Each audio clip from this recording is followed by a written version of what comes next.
Yes class, welcome back to our YouTube channel commerce recap. हमने operation JRF के लिए 5 year PYQ start की थी। इस 5 ईयर पीवाईक्यू सीरीज का हमारा थर्ड एग्जाम चल रहा है। इससे पहले 2 एग्जाम के कंप्लीट 100 क्वेश्चन कंप्लीट किए हैं हमने। ये थर्ड एग्जाम जो है वो आपका कंडक्ट हुआ था 3 सितंबर 2024 को फर्स्ट शिफ्ट के अंदर। इसका जो फर्स्ट सेशन था उसमें हमने 35 क्वेश्चन कंप्लीट किए थे। नेक्स्ट आज के सेकंड सेशन के अंदर हम आगे के 35 क्वेश्चन करेंगे। इसके बाद जो सेशन आएगा उसमें आगे के 30 क्वेश्चन करेंगे। इस तरीके से पिछले 5 साल के प्रीवियस ईयर हम कंप्लीट करते हुए चल रहे हैं। बिल्कुल एकदम हर क्वेश्चन के साथ कॉन्सेप्ट, ट्रिक्स और एग्जाम ओरिएंटेड एक्सप्लिकेशन मैं आप लोगों को देती हूँ। थोड़ा सा मैं अपना इंट्रोडक्शन बता देती हूँ। मैंने अपनी ग्रेजुएशन एंड डबल मास्टर की है। आज के टाइम पे UGC net commerce and management दोनों में मेरा नेट क्वालिफाई है और थोड़ा सा पढ़ाने का जुनून है। उसी जुनून में आप लोगों की ये क्लासेस मैंने स्टार्ट की हैं। चलिए स्टार्ट करते हैं विद द 36 क्वेश्चन। 35 क्वेश्चन मैंने पहले आपको करवाए फर्स्ट सेशन में, उसका लिंक आपको डिस्क्रिप्शन में भी मिल जाएगा। साथ में मैंने इसकी प्लेलिस्ट भी बना दी है, आप प्लेलिस्ट रेफर कर सकते हैं। इस प्लेलिस्ट के अंदर आपको आगे आने वाली क्लासेस की अपडेट भी मिलेंगी एंड टोटल लास्ट 5 ईयर के with explanation around 15 question paper मैं आप लोगों को सॉल्व करवाने वाली हूँ। क्लियर? चलिए स्टार्ट करते हैं with the first question. Arrange the following content theory of work motivation in increasing order. Keyword पकड़ो, कंटेंट थ्योरी की बात की जा रही है, कंटेंट थ्योरी मोटिवेशन की। क्वेश्चन है आपका बेस थ्योरी ऑफ मोटिवेशन पे। थ्योरी ऑफ मोटिवेशन, मोटिवेशन की जो थ्योरी है वो आपकी दो पार्ट में डिवाइड होती है। एक है आपकी कंटेंट थ्योरी, दूसरी होती है आपकी प्रोसेस थ्योरी। कंटेंट थ्योरी का मतलब क्या? कंटेंट थ्योरी के अंदर आपकी वो सारी थ्योरीज आती हैं जो आपको कहती है कि क्या चीज आपको मोटिवेट करती है। कंटेंट थ्योरी आपको व्हाट का आंसर देती है। वहीं पे प्रोसेस थ्योरी आपको हाउ का आंसर देती है कि एक पर्सन कैसे मोटिवेट होता है। कंटेंट थ्योरी के अंदर मेजरली आपकी 4 तरीके की थ्योरीज आती हैं। सबसे पहली है आपकी मेस्लो की need hierarchy theory. Maslow need hierarchy theory आपको क्या बोलती है कि हर एक पर्सन की नीड होती है, वो नीड एक प्रोसेस में या एक सीक्वेंस के थ्रू जैसे जैसे फुलफिल होती है तो हम एक नीड से नेक्स्ट नीड के ऊपर पहुंच जाते हैं। इस तरीके से मेस्लो नीड हायरार्की थ्योरी आपकी बनती है। सेकंड आती है आपकी हर्बर्ग की 2 factor theory. Herzberg 2 factor theory. 2 factor theory के अंदर 2 फैक्टर्स के बारे में बात की जाती है। एक होते हैं आपके मोटिवेटर फैक्टर, एक होते हैं आपके हाइजीन फैक्टर। यहाँ पे जो हर्बर्ग हैं वो बोलते हैं जो आपके हाइजीन फैक्टर हैं अगर वे प्रेजेंट हैं तो उससे आपको कोई मोटिवेशन नहीं मिलेगा, बट अगर ये एब्सेंट है तो आपका यहाँ से मोटिवेशन डाउन बिल्कुल हो जाएगा। वहीं पे मोटिवेशन फैक्टर के बारे में बोला जाता है कि अगर ये यहाँ पे प्रेजेंट है तो आपका मोटिवेशन हाई हो जाएगा, अगर ये आपके एब्सेंट है तो आपको कोई अफेक्ट नहीं पड़ेगा। ये हर्बर्ग 2 फैक्टर थ्योरी आपकी बोलते हुए चलती है। क्लियर यहाँ तक? नेक्स्ट थ्योरी है आपकी एमसी स्केंडेला नीड थ्योरी। एमसी स्केंडेला, स्केल्डन स्केंडेला इस तरीके का ही वर्ड है। एमसी स्केंडेला नीड थ्योरी, यहाँ पे ये बोला गया है कि किसी भी पर्सन की ना 3 तरीके की जरूरतें होती हैं जिसके कारण वो मोटिवेट होता है। सबसे पहली है उसकी जरूरत एफिलिएशन, वो किसी चीज से जुड़ाव महसूस करता है, वो सोशलाइज्ड पर्सन है, उसको एफिलिएशन मिलता है तो वो मोटिवेट हो जाता है। सेकंड है पावर, अगर किसी पर्सन को कोई चीज कंट्रोल करने की पावर दी जाए, एक बढ़िया एनवायरनमेंट दिया जाए तो वो मोटिवेट हो जाता है। वहीं पे लास्ट पॉइंट है आपका अचीवमेंट। अचीवमेंट आपको ये बोलता है कि पर्सन जो है वो यहाँ पे रिस्क टेकर होता है। जब वो रिस्क लेके उसको वो मोटिवेशन के तौर पे रिवॉर्ड मिलता है तो यहाँ वहां पे वो एक तरीके से मोटिवेट फील करता है ड्यू टू द रिवॉर्ड जो उसको मोटिवेट एक तरीके से दिया जाता है। फिर है लास्ट थ्योरी आपकी Alderfer ERG theory. Alderfer ERG theory. ERG theory बोलती है कि मोटिवेशन मिलता है due to existence, relativeness and growth, कि मैं कहीं पे एग्जिस्ट करता हूं और उससे मैं रिलेट कर पाता हूं जिससे मेरी धीरे धीरे ग्रोथ हो जाती है, जिस वजह से मुझे मोटिवेशन मिलता है। फिर आता है आपका प्रोसेस थ्योरी। प्रोसेस थ्योरी के अंदर वैसे तो आपकी बहुत सारी थ्योरीज है, मैं दो चार बता देती हूँ, बट उसमें सबसे पहली है आपकी व्रूम एक्सपेक्टेंसी थ्योरी। इसको विक्टर व्रूम एक्सपेक्टेंसी थ्योरी के नाम से भी जानते हैं। व्रूम एक्सपेक्टेंसी थ्योरी आपको बोलती है किसी भी पर्सन को जो मोटिवेशन मिलेगा वो मोटिवेशन होगा उसकी एक्सपेक्टेंसी से multiply by instrumentality multiply by valence. Valence like the value, instrumentality आप कह सकते हो कि उसकी परफॉर्मेंस, एंड एक्सपेक्टेंसी की उसने एफर्ट्स कितने लगाए, जितने वो एफर्ट्स लगाता है उस एफर्ट से उसकी परफॉर्मेंस होती है, और जब वो अच्छा परफॉर्म करता है तो उसको वैल्यू मिलती है। This value is known as the motivation force. Next आती है आपकी goal setting theory.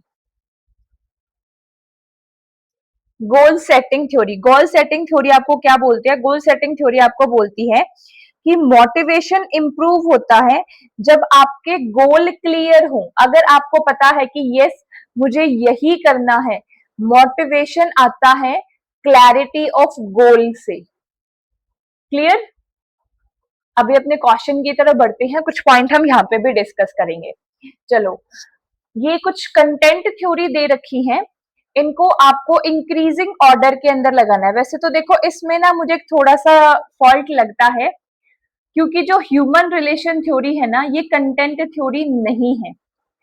Scientific management की जो थ्योरी है ये भी आपकी कंटेंट थ्योरी नहीं है। साइंटिफिक मैनेजमेंट आपकी मैनेजमेंट की क्लासिकल थ्योरी के अंदर आता है, वहीं पे ह्यूमन रिलेशन थ्योरी आपकी मैनेजमेंट की नियो क्लासिकल थ्योरी का पार्ट बनता है।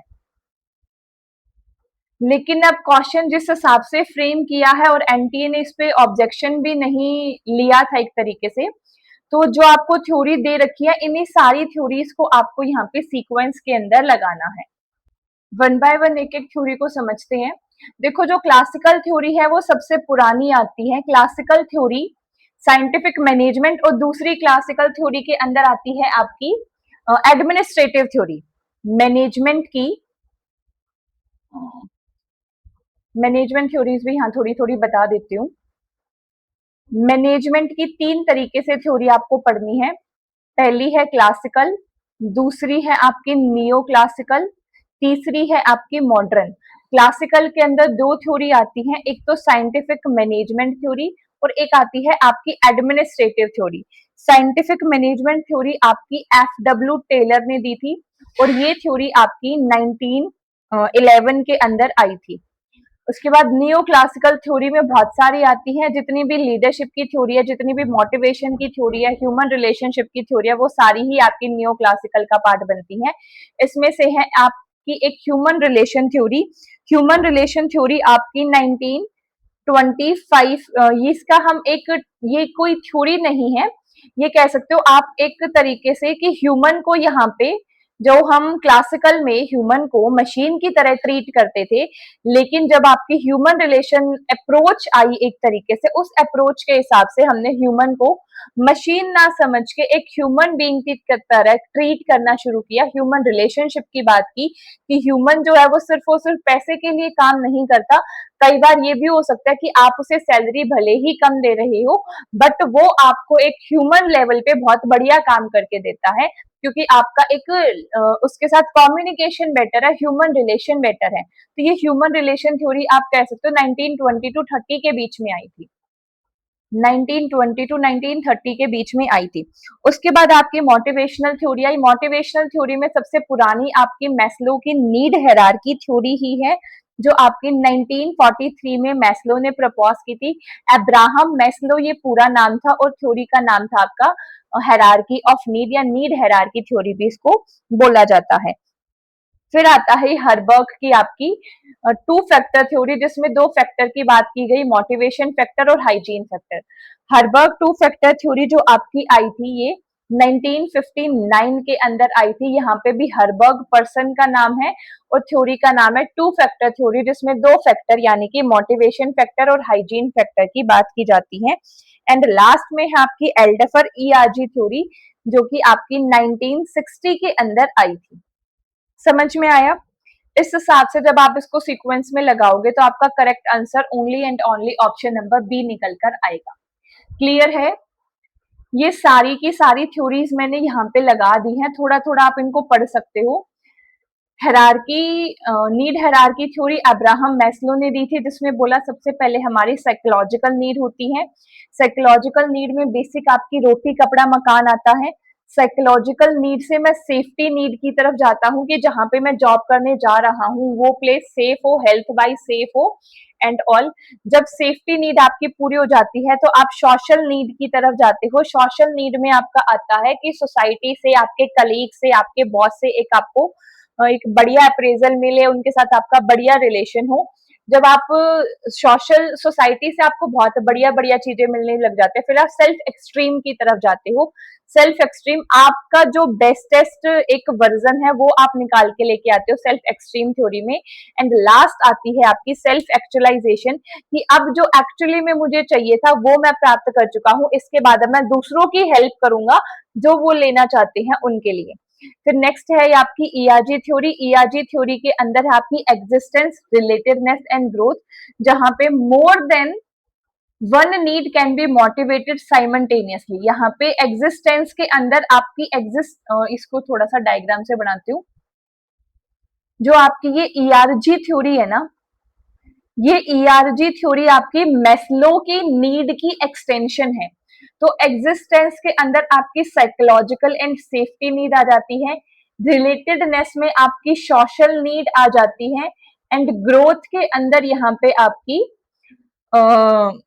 Psychological, safety, social, self actual पहले है क्या था, सेल्फ एक्चुअलाइजेशन। सेल्फ एक्चुअलाइजेशन से पहले था extreme, self extreme need, self actualization और सेल्फ एक्सट्रीम नीड। तो ये इसी की एक्सटेंशन है।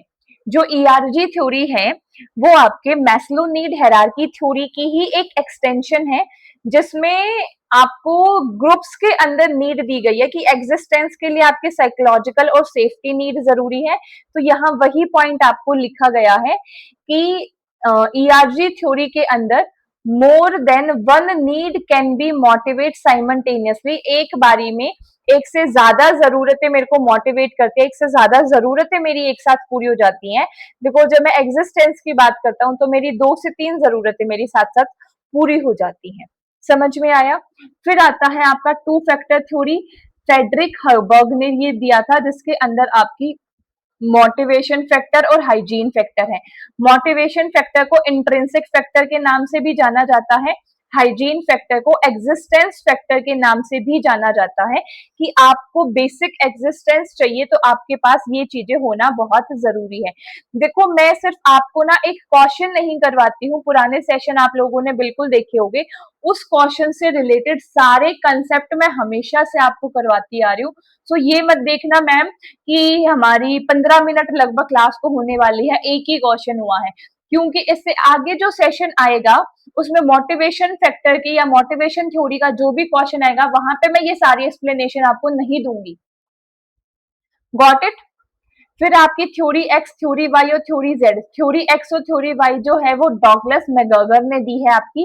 थ्योरी एक्स वाले वो पर्सन्स होते हैं जो काम को पसंद नहीं करते हैं, जो रिस्पॉन्सिबिलिटीज को अवॉइड करते हैं, एक ऐसा एम्प्लॉयर्स जिनके ऊपर कंट्रोल बना के रखना जरूरी है, जिनको सुपरवाइज करना जरूरी है। वहीं पे थ्योरी वाई के अंदर ऐसे पर्सन आते हैं जो हमेशा सेल्फ मोटिवेटेड होते हैं, जिन्हें खुद काम करना बहुत पसंद होता है। नेक्स्ट आपका थ्योरी जेड विलियम अहुची ने दी थी। थ्योरी जेड एक तरीके से जापानीज टेक्निक के ऊपर वर्क करती है, जिसमें एम्फेसाइज किया जाता है कि लॉन्ग टर्म एम्प्लॉयमेंट आपकी चलनी चाहिए, एम्प्लॉय का पार्टिसिपेशन होना चाहिए। एक आप एम्प्लॉयर एम्प्लॉय रिलेशनशिप ना करते, एक टीम वर्क के अंदर आप सारे बढ़िया तरीके से काम कर पाए, पूरा होलिस्टिक कंसर्न आपके एम्प्लॉय का यहाँ पे होना चाहिए। क्लियर है यहाँ तक? नेक्स्ट आपकी एक्वायर्ड नीड थ्योरी, जिसको हम एमसी स्केंडेला नीड थ्योरी के नाम से भी जानते हैं। यहाँ पे 3 नीड की बात की, अचीवमेंट, पावर एंड अफिलिएशन। फिर है गोल सेटिंग थ्योरी, एडविक लॉक ने दी है। गोल सेटिंग थ्योरी आपको ये बोलती है स्पेसिफिक और चैलेंजिंग गोल अगर आपके होंगे और आपके गोल क्लियर होंगे तो आप मोटिवेट रहोगे अपने गोल को अचीव करने के लिए। फिर आपकी एक्सपेक्टेंसी थ्योरी विक्टर व्रूम ने दी है। एक्सपेक्टेंसी थ्योरी में मोटिवेशन आपको 3 चीजों से मिलता है, that is expectancy, instrumentality and valence. Expectancy क्या, आपके जो एफर्ट्स, इंस्ट्रूमेंटालिटी जो आपने परफॉर्मेंस करी एंड वेलेंस जो आपको वैल्यू मिली। उसके बाद है इक्विटी थ्योरी। इक्विटी थ्योरी आपकी जॉन्स स्कैंडे एडम्स ने दी है। सी जॉन एडम याद है वैसे मुझे। इक्विटी थ्योरी आपकी जॉन एडम ने दी है। यहाँ पे एम्प्लॉयर कंपेयर करते हैं अपने इनपुट और आउटपुट का, कि उन्होंने इनपुट कितना दिया और उनको बदले में आउटपुट कितना मिला, उससे डिटरमाइन किया जाता है कि फेयरनेस आपकी ऑर्गेनाइजेशन के अंदर है या नहीं। अगर आप इक्वालिटी रखते हो, इक्विटी चीजें आप बराबरी रखते हो कि जितना इनपुट मिल रहा है उतना ही आपको आउटपुट भी दिया जा रहा है, या फिर आपस में जो एम्प्लॉयज हैं उनमें आप कोई भेदभाव नहीं करते हो, तो ये चीज डिटरमाइन करती है फेयरनेस, एंड फेयरनेस होगी तो आपको एक तरीके से मोटिवेशन मिलेगा। नेक्स्ट आपकी री इन्फोर्समेंट थ्योरी, जो कि बीएफ स्किनर ने दी है। बीएफ स्किनर री इन्फोर्समेंट थ्योरी आपको ये बोलती है कि कोई भी चीज, कोई भी मोटिवेशन आपका बनता है आपके बिहेवियर से, और वो बिहेवियर शेप किया जाता है आपके री इन्फोर्समेंट यानी कि पनिशमेंट से। यानी कि आप कोई भी काम करते हो, उस काम के बदले अगर आपको पनिशमेंट मिलती है, आपने कोई एक्शन किया, उस एक्शन के बदले आपको पनिशमेंट मिली, तो आप उस काम को नहीं करना चाहोगे। और आपने कोई ऐसा काम किया जिसके बदले आपको रिवॉर्ड मिला, तो उस काम को आप रिपीटेडली करना चाहोगे। तो ये री इन्फोर्स किया जाता है आपके एक्शंस के थ्रू। क्लियर है? फिर है आपका portal lower model. Portal lower model आपको ये बोलता है कि परफॉर्मेंस लीड की जाती है रिवॉर्ड एंड सेटिस्फेक्शन से, कि अगर आप डायरेक्ट डेली बेसिस पे काम किए जा रहे हो, आपकी परफॉर्मेंस अच्छी हो रही है, उस परफॉर्मेंस से आपको रिवॉर्ड मिल रहा है, रिवॉर्ड से आप सेटिस्फाइड हो रहे हो, तो ऑफकोर्स आप मोटिवेशन की तरफ जाते जा रहे हो। एंड ये चीज आपको एक तरीके से प्रिसीव्ड करती है, या ये चीज आपको दिखाती है कि फेयर रिवॉर्ड सिस्टम हमारी ऑर्गेनाइजेशन के अंदर है। ये सारी ही आपकी मोटिवेशन की थ्योरी यहाँ पे हमने कंप्लीट की है। मेनली आपकी कंटेंट थ्योरी के अंदर ये चारों थ्योरी आती हैं, बाकी सारी आपकी ये वाली प्रोसेस थ्योरी का पार्ट बनेंगे। ये चीज भी ध्यान रखना, क्योंकि कई बार क्वेश्चन बन जाता है इसमें से कौन सी कंटेंट थ्योरी है और कौन सी प्रोसेस थ्योरी है। क्लियर? चलिए चलते हैं नेक्स्ट क्वेश्चन पे। Which of the following is correct value of income elasticity of petrol consumption from the following? The question is basically based on the unit business economics. Question आपका business economics पे base है। Business economic के अंदर एक concept आता है elasticity of demand and elasticity of supply. The question is based on the elasticity of demand. Elasticity ही ले लो वैसे मेजरली, क्योंकि वैसे तो क्वेश्चन में क्वांटिटी डिमांड दे रखा है। इलास्टिसिटी, इलास्टिसिटी हमारे 3 लेवल पे मेजर की जाती है। एक आती है आपकी प्राइस इलास्टिसिटी, एक आती है आपकी इनकम इलास्टिसिटी, एंड एक आती है आपकी कौन सी थी, प्राइस इलास्टिसिटी होती है, इनकम इलास्टिसिटी होती है, और एक और भी होती है प्राइस इलास्टिसिटी, इनकम इलास्टिसिटी और cross elasticity. Cross elasticity, cross elasticity में आप सब्स्टिट्यूट गुड्स और कॉम्प्लीमेंट्री गुड्स देखते हो। जो क्वेश्चन आपसे पूछा गया है वो पूछा गया है इनकम इलास्टिसिटी के बेस पे। एक फॉर्मूला बता देती हूँ, वो तीनों ही केस में अप्लाई होता है। इलास्टिसिटी आपकी निकाली जाती है percentage change in quantity demand divided by percentage change in, income दे रखा है तो इनकम आ जाएगा, प्राइस दे रखा है प्राइस आ जाएगा, या क्रॉस इलास्टिसिटी है तो क्रॉस इलास्टिसिटी आ जाएगा। अब ये percentage change in quantity demand कैसे निकाला जाता है, इसके लिए जो आपकी न्यू क्वांटिटी है इसमें से माइनस करो आपकी ओल्ड क्वांटिटी को एंड डिवाइड कर दो ओल्ड क्वांटिटी से। सेम विद इनकम के लिए भी न्यू इनकम में से माइनस कर दो ओल्ड इनकम को, डिवाइड कर दो ओल्ड इनकम से। इस तरीके से आपका परसेंटेज चेंज निकल कर आ जाएगा। परसेंटेज के लिए 100 से आपको यहाँ पे से मल्टीप्लाई करना पड़ेगा। क्लियर है? क्वेश्चन पे चलते हैं अपना। गवर्नमेंट ने अनाउंस किया कि 10% DNS allowance to its employ, जिसका रिजल्ट ये निकला जो एवरेज सैलरी है गवर्नमेंट एम्प्लॉय की वो 20,000 थी और वो 20,000 से अब 22,000 होगी।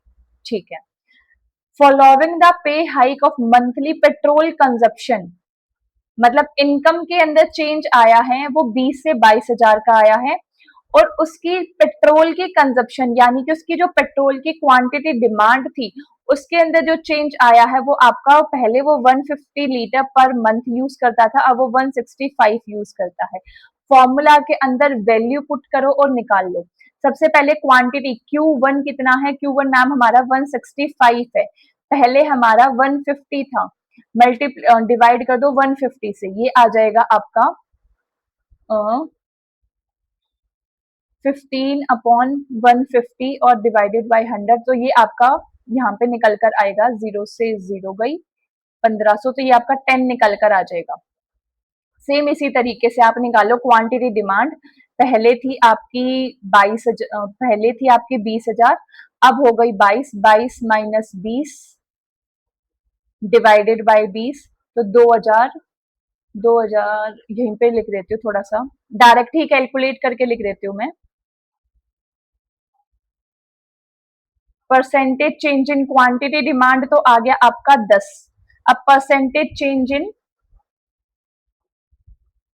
इनकम आ जाएगा आपका 20,000 में से 22 में से 20 गए 2,000, 2,000 डिवाइडेड बाय 20, ये भी आपका 10 ही आएगा, 10 से 10 कट गया, प्राइस इलास्टिसिटी आपकी 1 आ जाएगी। ये फॉर्मूला याद रखना, क्या दोबारा से बताऊं क्या, दोबारा से बताऊं क्या, एक बार बता ही देती हूँ, सुन लो।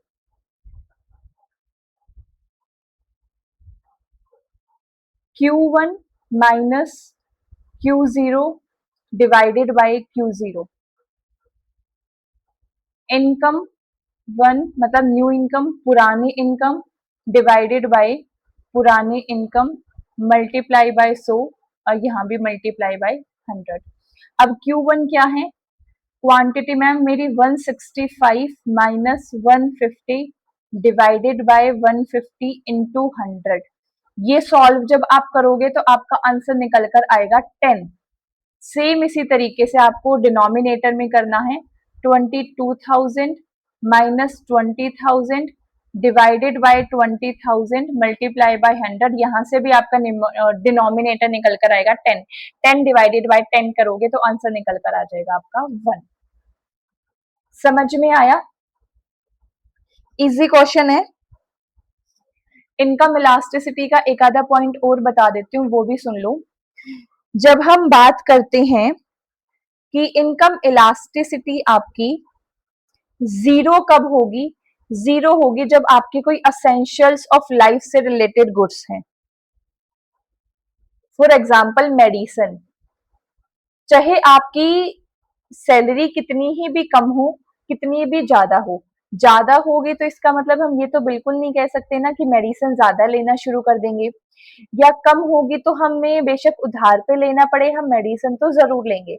तो इनकम से असेंशियल्स ऑफ लाइफ वाले गुड्स पे कोई फर्क नहीं पड़ता है, उसकी इलास्टिसिटी में कोई चेंज नहीं आता है। इलास्टिसिटी का मतलब तो सबको क्लियर होगा ना। इलास्टिसिटी का मतलब है कि एक पर्टिकुलर चीज के इनकम के चेंज आने से हमारी डिमांड में क्या फर्क पड़ता है, इसको कहा जाता है इनकम इलास्टिसिटी। प्राइस इलास्टिसिटी की बात करते हैं तो प्राइस में चेंज आने की वजह से हमारी क्वांटिटी डिमांड में क्या चेंज आएगा, इसे कहा जाता है प्राइस इलास्टिसिटी। तो ध्यान रखना ये। तो इनकम इलास्टिसिटी जीरो होगी जब असेंशियल ऑफ लाइफ से रिलेटेड चीजें होंगी। इनकम इलास्टिसिटी आपकी 1 होगी। इनकम इलास्टिसिटी आपकी 0 to 1 ले लो, 0 to 1 होगी जब आप नेसेसिटी वाली चीजें होंगी कि ये चीज तो मुझे चाहिए ही चाहिए, सब्जी में नमक तो चाहिए ही चाहिए, बेसिक खाना पीना तो चाहिए ही चाहिए। तो यहाँ पे भी जो नेसेसिटी की चीज है, फॉर एग्जाम्पल वाटर, आपके पास भले ही इनकम कम है लेकिन आपको पानी तो हर केस में चाहिए। तो ऐसा नहीं है कि इनकम में बहुत कम चेंज आने से या बहुत ज्यादा चेंज आने से वाटर की डिमांड पे कुछ खास फर्क पड़ेगा, नहीं पड़ेगा। उसके बाद आ जाओ, आपकी इलास्टिसिटी 0 होगी। इलास्टिसिटी आपकी 0 असेंशियल ऑफ गुड में ले लो या फिर इनडिफरेंट गुड में, ये तो हो जाएगा। उसके बाद आपकी इलास्टिसिटी अगर मोर देन 1 है, मोर देन 1 है तो ये आपकी लग्जरी गुड्स में होगी या फिर आप इसको कंफर्ट गुड्स भी बोल सकते हो। समझ में आया कि इनकम बढ़ रही है तो मैं कंफर्ट की तरफ जाऊंगा, थोड़ी सी इनकम बढ़ते ही मैं ज्यादा कंफर्ट की तरफ जाता हूं, तो यहाँ पे इलास्टिसिटी आपकी मोर देन 1 होगी। Next question, arrange the following sequential with respect to operating cycle of manufacturing firm. आपको यहाँ पे सीक्वेंस के अंदर लगाना है जब आपकी ऑपरेटिंग साइकिल है किसी मैन्युफैक्चरिंग फर्म की, मतलब कि ये क्वेश्चन आपका बेसिकली ऑपरेटिंग साइकिल से रिलेटेड है कि किसी भी मैन्युफैक्चरिंग कंपनी में ऑपरेटिंग साइकिल कैसे चलती है। ऑप्शन से हम इसको एलिमिनेशन से करेंगे क्योंकि प्रोसेस वाला क्वेश्चन है, प्रोसेस वाले क्वेश्चन को एलिमिनेशन से करना सबसे बढ़िया मेथड मुझे लगता है। ए बी सी या डी। पे डेफरल पीरियड, सबसे पहले पे थोड़ी ना करने लग जाओगे, पेबल थोड़ी ना करोगे सबसे पहले। फिनिश गुड्स, सीधा फिनिश गुड्स थोड़ी ना बन जाएंगी। रॉ मटेरियल कन्वर्ट, ठीक है पहले रॉ मटेरियल कन्वर्ट हो रहा है। सी, सी से, सी के बाद work in progress, raw material convert हुआ, फिर आपका वर्क इन प्रोग्रेस आया, फिर आपका बी वर्क इन प्रोग्रेस के बाद फिनिश गुड्स का कन्वर्जन हुआ, ठीक है ये भी। फिनिश गुड्स के कन्वर्जन के बाद रिसीवेबल कन्वर्जन पीरियड आएगा और लास्ट में आपका पेबल डेफरल पीरियड आएगा। इसका जो करेक्ट आंसर बनेगा वो बनेगा ऑप्शन नंबर बी ओनली। एक ही ऑप्शन को एलिमिनेट करके सिर्फ और सिर्फ मैंने फिक्स किया कि सबसे पहले मेरा सी आएगा और उसी से मेरा यहाँ पे ये करेक्ट आंसर निकल कर आ गया, that is option number B only. Clear है? ऑपरेटिंग साइकिल दो तरीके की होती है, एक होती है आपकी ग्रोस ऑपरेटिंग साइकिल, एक होती है आपकी net operating cycle. Gross operating cycle और नेट ऑपरेटिंग साइकिल का डिफरेंस आप लोग मुझे कमेंट बॉक्स में बताओगे। थोड़ी सी स्टडी खुद भी करनी पड़ेगी, हर चीज मैं बताऊंगी तो चीजें याद नहीं रहेंगी। इस चीज का ध्यान रखो, जब तक खुद नहीं पढ़ोगे तब तक चीजें याद नहीं रहेगी। चलो आ जाओ नेक्स्ट क्वेश्चन पे। लिस्ट 1 एंड लिस्ट 2, लिस्ट 1 में आपके कुछ टाइप ऑफ रिस्क दे रखे हैं और लिस्ट 2 में उसकी एक्सप्लेनेशन दे रखी है। सिस्टमैटिक रिस्क और अनसिस्टमैटिक रिस्क पहले समझ लेते हैं, फिर एक्सप्लेनेशन को पढ़ेंगे। बेटा सिस्टमैटिक रिस्क होता है आपके सिस्टम का रिस्क। सिस्टम का रिस्क मतलब एक ऐसा रिस्क जो ब्रॉड लेवल पे हर एक टाइप ऑफ ऑर्गेनाइजेशन को बियर करना पड़ेगा। फॉर एग्जाम्पल आपका कोई टैक्स रेट इंक्रीज कर दिया, गवर्नमेंट ने टैक्स रेट इंक्रीज कर दिया, अब टैक्स रेट एक कंपनी पे तो नहीं आएगा, सभी कंपनीज को टैक्स देना पड़ेगा, तो ये है सिस्टमैटिक रिस्क। वहीं पे अनसिस्टमैटिक रिस्क ऐसा रिस्क होता है जिसको आप एक तरीके से मैनेज कर सकते हो, जिसको आप कम कर सकते हो। एक ऐसा रिस्क जो आपकी ऑर्गेनाइजेशन का रिस्क है, फॉर एग्जाम्पल आपकी ऑर्गेनाइजेशन है related to AC and all, AC fridge वगैरह आपकी ऑर्गेनाइजेशन बनाती है। अब आपको पता है एसी की सेल गर्मियों में ज्यादा होगी, समर सीजन में ज्यादा होगी, विंटर सीजन के अंदर कम होगी, है ना। तो एसी की सेल को मैनेज आप अपने लेवल पे भी कर सकते हो। ये ऐसा नहीं है कि पूरी की पूरी इकोनॉमी पे इसका इफेक्ट पड़ेगा, बट जो सिस्टमेटिक रिस्क है इसको आप मैनेज नहीं कर सकते, इसको कम नहीं कर सकते हो। ये पूरी इकोनॉमी पे ब्रॉड लेवल पे आपका इफेक्ट डालता है। सिस्टमेटिक अनसिस्टमेटिक समझ में आया। फिर आ जाओ आप बीटा पे। बीटा आपका एक ऐसा रिस्क रिलेटेड फैक्टर है जो आप एक तरीके से लेके चलते हो कि बीटा एक तरीके से सिस्टमेटिक रिस्क का ही पार्ट आप कह सकते हो, जो एक तरीके से आप कह सकते हो साइंटिफिक कॉफिशिएंट इसको लेके चलते हो। एक ऐसा रिस्क जो आपको एक तरीके से कुछ एज्यूम, कोई आपको रिलेशन निकालना है तो वहां पे आपको एज्यूम करना पड़ेगा कि हाँ ये रिस्क तो बिजनेस में मिलेगा ही मिलेगा। एग्जाम्पल से समझो, ज्यादा बेटर तरीके से समझ पाओगे। बीटा रिस्क आप कह सकते हो एक ऐसे तरीके का रिस्क जो आपको हर टाइप की ऑर्गेनाइजेशन में मिलेगा, और जब आप अपना बिजनेस शुरू करना चाह रहे हो तो बीटा रिस्क को आपको एक तरीके से कंसीडर करके चलना पड़ेगा, क्योंकि आप बिजनेस शुरू कर रहे हो तो आप ये मान के चलोगे कि हाँ इनिशियल लेवल पे मेरे पास सेल नहीं आने वाली, शुरू में मुझे घर से पैसा लगाना पड़ेगा। This risk is known as the beta risk. उसके बाद है risk free rate. Risk free rate आपका वो रेट होता है जो आपको इंटरेस्ट लेने के लिए किसी रिस्क की जरूरत नहीं होती। फॉर एग्जाम्पल, आपने पढ़ा है चैप्टर कॉस्ट ऑफ कैपिटल, जहां पे अलग अलग मेथड से कैपिटल रेज करने की आपकी अलग अलग कॉस्ट होती है। बट मेरे को ये बताओ, अगर आप पैसा इन्वेस्ट करते हो उसमें भी आपका रिस्क लेवल अलग होता है। अगर आप पैसा बैंक में इन्वेस्ट करोगे तो रिस्क कम है, वहीं पैसा अगर आप म्यूचुअल फंड में करोगे तो बैंक के कंपेयर में ज्यादा है, वहीं पैसा फिर आप डेरिवेटिव के अंदर इन्वेस्ट करोगे तो सबसे ज्यादा रिस्क है। तो risk free rate of return आपका वो एक तरीके से रिटर्न होता है जहां पे आपको कोई रिस्क नहीं होता, मिनिमम टू मिनिमम रिस्क यहाँ पे होता है। क्योंकि रिस्क मिनिमम है तो देखो रिटर्न भी मिनिमम होगा, वो तो ऑब्वियस सी बात है। समझ में आया। रिस्क फ्री रेट एक ऐसा रेट जहां पे आपको पैसा कमाने के लिए कोई रिस्क नहीं लेना पड़ता, जिस वजह से यहाँ का रिटर्न भी काफी कम होता है। फॉर एग्जाम्पल, बैंक में अगर आप एफडी करवाते हो तो एफडी का रिटर्न आपका 3 या 4 मैक्सिमम 5% तक जाता है। वहीं पे म्यूचुअल फंड है, म्यूचुअल फंड में रिस्क ज्यादा है तो रिटर्न भी ज्यादा है, 10 से 15% तक का रिटर्न यहाँ पे आपका चला जाता है। वहीं पे डेरिवेटिव में रिस्क ज्यादा है तो अगेन रिटर्न ज्यादा है, 20% से भी ज्यादा आपको रिटर्न यहाँ पे मिल जाता है। क्लियर है। तो सिस्टमेटिक रिस्क का एग्जाम्पल है आपका कि कॉर्पोरेट टैक्स इंक्रीज हो गया, सभी के लिए इंक्रीज हुआ, आपके लिए अलग से नहीं हुआ है। सिस्टम का रिस्क है पूरा। बीटा रिस्क आपका एक साइंटिफिक कॉफिशिएंट जो जो आपको बिजनेस शुरू करते हो तो लेना पड़ेगा कि ये कॉस्ट तो मेरी आनी ही आनी है। फिर है risk free rate. Risk free rate आपका एक तरीके से कंपनसेशन फॉर टाइम है कि आपको पैसा सेव करके चलना है। इस तरीके से देखो, मैच द फॉलोइंग में ना थोड़े बहुत चीजें आपको ऊपर नीचे मिलती ही है, तो इस चीज का ध्यान रखना। और अनसिस्टमेटिक, अगर आप एक कॉम्पिटेटर के अंदर, कॉम्पिटेटिव फॉर्म के अंदर एंट्री करते हो तो वहां का रिस्क की कॉम्पिटिशन कभी मेरे से बीट ना हो पाए या समथिंग लाइक। तो इसका जो करेक्ट आंसर बनेगा वो बनेगा ऑप्शन नंबर डी। मेन मेरा फोकस हमेशा आपको टर्म समझाने पे रहता है, एक्सप्लेनेशन एंड ऑल तो हर बार चेंज हो जाती है। उम्मीद करती हूँ मेनली आपको ये चीजें समझ में आई होंगी कि सिस्टमेटिक रिस्क क्या होता है, अनसिस्टमेटिक रिस्क क्या होता है एंड ऑल। आ जाओ next. This is the previous year question. Last paper जो हमने किया था, आई थिंक वो आपका 1 जनवरी वाला था, 1 जनवरी 2025, 7 जनवरी एग्जैक्टली याद आ गया, 7 जनवरी 2025 का ये क्वेश्चन था।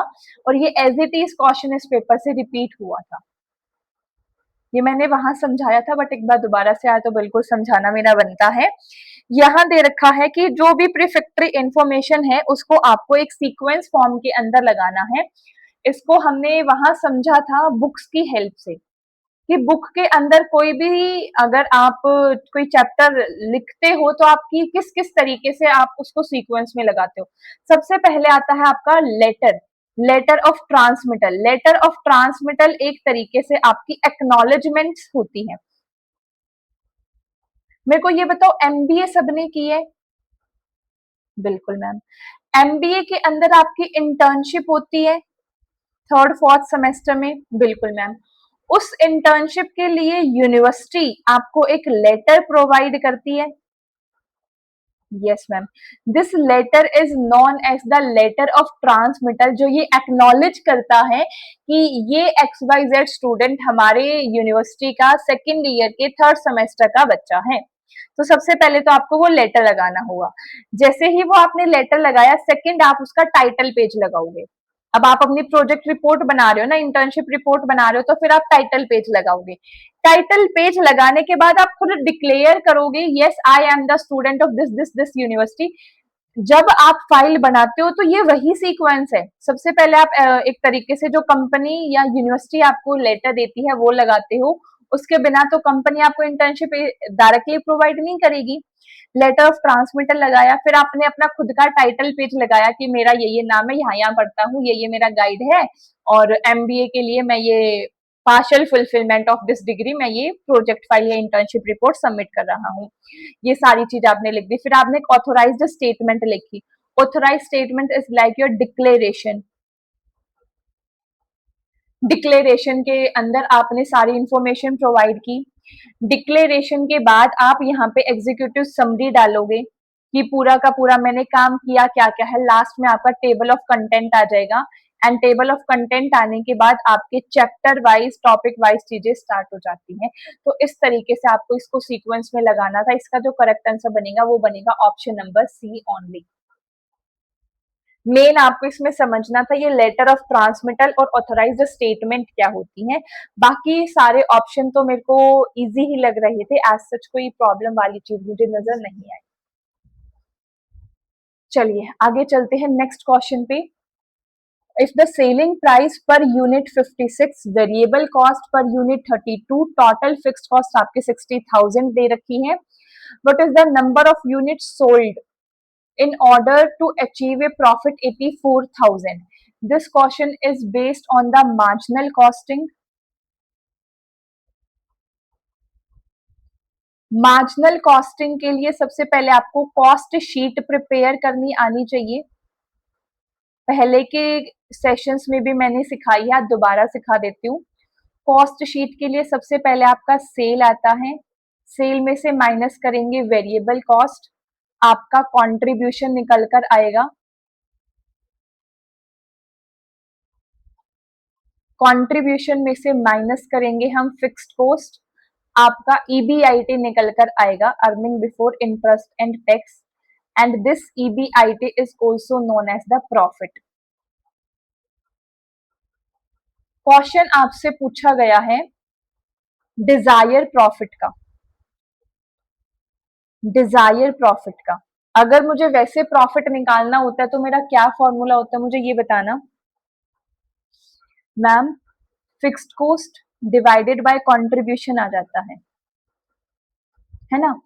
बट यहाँ पे डिजायर प्रॉफिट है कि कितनी यूनिट मुझे बनानी पड़ेंगी इतना प्रॉफिट करने के लिए।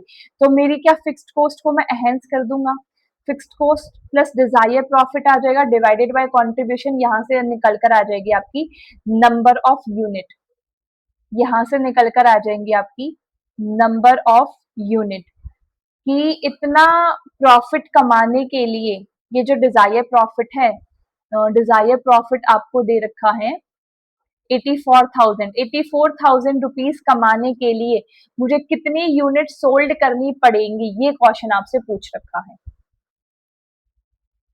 डिजायर प्रॉफिट कमाने के लिए मुझे कितनी यूनिट सोल्ड करनी पड़ेंगी, ये क्वेश्चन आपसे पूछ रखा है। फॉर्मूला ये है, सीधा वैल्यू पुट करो और निकाल लो। फिक्स्ड कॉस्ट कितनी है मैम, फिक्स्ड कॉस्ट 60,000 है, डिजायर प्रॉफिट 84,000 है, कंट्रीब्यूशन कैलकुलेट कर लो, कंट्रीब्यूशन पर यूनिट आएगा यहाँ पे क्योंकि यूनिट पूछा गया है। Selling price that is 56, variable cost that is 32, तो कंट्रीब्यूशन आ जाएगा यहाँ पे आपका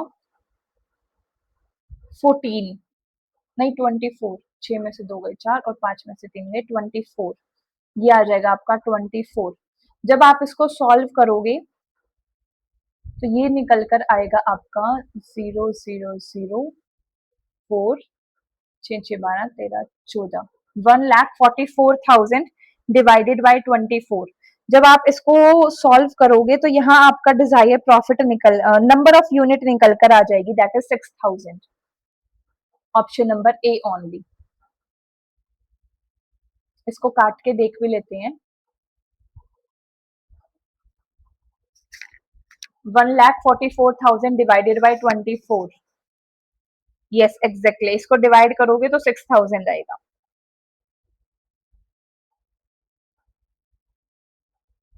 क्लियर है? इजी था। आगे चले। ये जो कॉस्ट शीट है ना, इस कॉस्ट शीट से ही सारे फॉर्मूलाज निकलते हैं। ये सीक्वेंस आपको याद होनी चाहिए भाई। एंड मार्जिनल कॉस्टिंग के फॉर्मूलाज याद होने चाहिए। यूनिट है आपकी अकाउंटिंग वाली, अकाउंटिंग में टॉपिक है आपका मार्जिनल कॉस्टिंग। चलो नेक्स्ट क्वेश्चन पे चलते हैं। कंपनी फॉरफिटेड, कंपनी वाला टॉपिक है और फॉरफिचर शेयर से रिलेटेड है। अगेन अकाउंट्स का है, अकाउंट्स में टॉपिक है कंपनी और सब टॉपिक है आपका forfeiture of share. Forfeiture and re issue का एक टॉपिक जो आप पढ़ते हो, वहां से ये क्वेश्चन आपका फ्रेम हुआ है। कंपनी फॉरफिट करती है 100 share 10 rupees each, for which 300 has been receive, 60 share are reissue at 9। 100 share थे, 10 रुपए का एक था, मतलब कि 1,000 रुपए मुझे शेयर पे मिलने चाहिए थे, बट मुझे उन शेयर के ऊपर 300 रुपए मिले। और 300 रुपए मिलने के बाद जो 60, इस 100 में से जो 60 शेयर थे वो मैंने 9 रुपीज पे री इश्यू कर दिए। 9 रुपीज पे री इश्यू कर दिए। 9 6 18, 180। Which one of among the following transfer to capital reserve, capital reserve के अंदर कौन सा पैसा जाएगा? कैपिटल रिजर्व के अंदर वो पैसा जाता है जो डिस्काउंट देने के बाद बचता है। सबसे पहले तो मुझे ये बताओ, ये 60 शेयर थे, ये 60 शेयर थे कितने के? मैम ये 60 शेयर थे मेरे 10 रुपीज के, तो कितने होना था मैम? 600 होना था, ठीक है। बट इन 60 शेयर के ऊपर ऑलरेडी मुझे 3 रुपीज, क्योंकि 100 के ऊपर 300 मिले हैं तो 60 के ऊपर 3 रुपीज, मतलब मेरे को 6 3 18, 180 रुपीज ऑलरेडी मिल चुके थे। तो मुझे इस पे लेने कितने चाहिए थे? मेरे को इस पे लेने चाहिए थे 7 5 35, 7 6 42, 42420 रुपए मेरे को लेने थे। बट मैंने लिए कितने? मैंने लिए 60 शेयर को 90 पे 9 रुपीज पे इशू करके मैंने ले लिए 540, 540 रुपीज मैंने ले लिए। कितने एक्स्ट्रा ले लिए? कितने एक्स्ट्रा ले लिए? 120। तो जो ये 120 मैंने एक्स्ट्रा लिए हैं, ये 120 रुपए मेरे कैपिटल रिजर्व के अंदर जाएंगे। मतलब कि कैपिटल रिजर्व में वो पैसा जाता है जो आपने ज्यादा ले लिया है फेस वैल्यू से। आप मैक्सिमम डिस्काउंट यहाँ पे 3 रुपए का दे सकते थे। मैक्सिमम डिस्काउंट मैं इन शेयर पे 3 रुपए का दे सकती थी, बट मैंने दिया कितने का? सिर्फ और सिर्फ 1 रुपए का। तो 60 शेयर के ऊपर 2 रुपए का मुझे फायदा हो गया। वो फायदा हुआ मेरा 120 रुपए का, और ये 120 रुपए ही आपके कैपिटल रिजर्व के अंदर जाएंगे। क्लियर है? चलिए move on to the next question. Regression line unit है आपकी स्टैटिस्टिक्स, टॉपिक है आपका रिग्रेशन। कोरिलेशन रिग्रेशन पढ़ते हैं ना, तो रिग्रेशन का टॉपिक है, रिग्रेशन लाइन से रिलेटेड है। दो रिग्रेशन लाइन दे रखी है आपको, एक है ये और दूसरी है ये। आपको इसमें x एंड y की वैल्यू फाइंड करनी है। x एंड y की वैल्यू फाइंड करने के लिए सबसे पहले तो आपको इन रिग्रेशन लाइन को स्लोप इंटरसेक्ट की फॉर्म में लिखना पड़ेगा। वो कैसे लिखते हैं देखो, फर्स्ट इक्वेशन है 8x minus 10y plus 66 is equal to 0।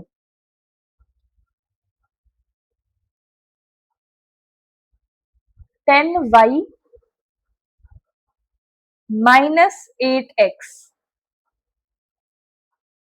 Plus 66।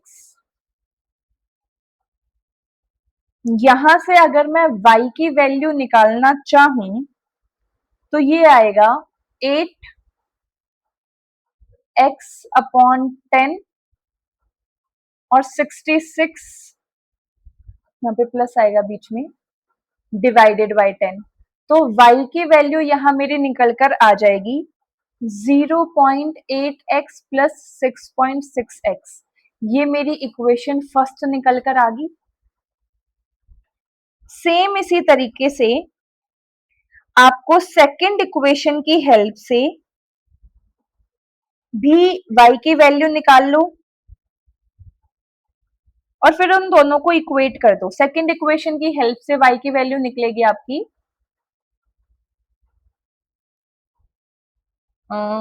y is equal to 40 upon 18x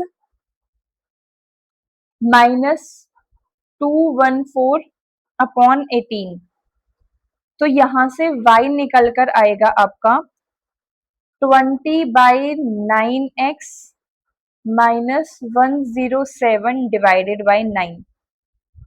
ये आ गई आपकी सेकंड इक्वेशन। इन दोनों इक्वेशन को कर दो इक्वेट, कि दोनों ही y की वैल्यू हैं। 0.8x plus 6.6 is equal to 20x upon 9